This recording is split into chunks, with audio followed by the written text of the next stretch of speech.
قبل الجواز شيك وبرفانات واخر دلع، بعد الجواز ماشي بالبوكسر. بتوع مايكل اللي جوزها بالكلوت ده. ايوه حبيبي فخور قوي. انا اتخدعت يا مين. كان مفهمك ان ما كانش بيلبس بوكسرات.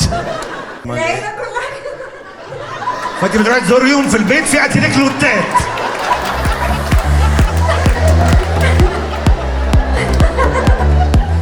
كانوا بيقطعوني على الباب 10 دقايق اقعد أخبط. بيلبسوا. يلا خلاص هو ايه اللي جابها دلوقتي؟ البس البس. بس لحد بقى ما في مره قفشتهم كان معايا. قفشتيهم في ايه؟ هم بيعملوا حاجه حرام.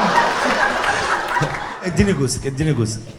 السلام عليكم. وعليكم السلام. ابيض على الابيض. لونه ايه اللي انت لابسه؟ قول لي احمر. انا كحلي. طب تعالى ندخل جوه انت. ايه ده؟ ايه ده؟ ايه اللي وصلنا لكده؟ ايه اللي وصلنا لكده؟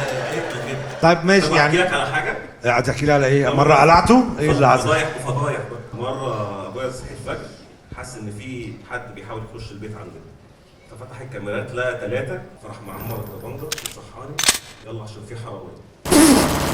الفكره ان انا متخيلك واقفين بالكلوت. تثبت يلا. ما تبصش تحت، ركز معايا.